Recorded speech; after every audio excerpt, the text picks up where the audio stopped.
Let's talk about calling methods on Objective-C objects. Technically, when you call a method in an Objective-C object, it's not a lot different from, let's say, passing a message. And if you look at the original design of the Objective-C language, it's actually based off of SmallTalk. And so this concept of passing messages to objects is really kind of the metaphor they use for calling methods in Objective-C objects. So let's take a quick look. Here, I've created a class called vehicle.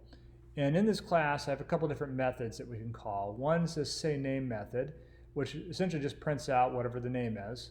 And then we have a second one here where we can pass in a greeting, and then it'll give us back a string with the greeting and the name in the string.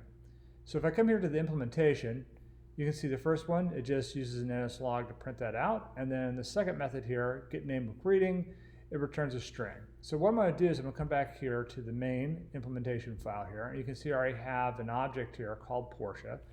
So if I use square brackets now, I can pass a message. So one of those was sayName. So I'm just going to come over here and say sayName. And the way that you would do that is you have a space there in between the object and the method name.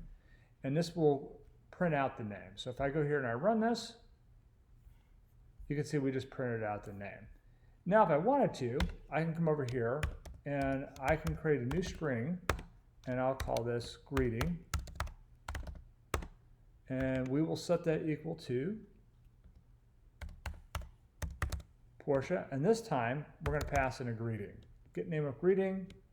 So we're going to say hello.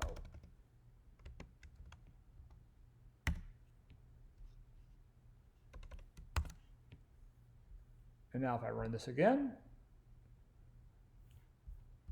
now we've passed a greeting with the name.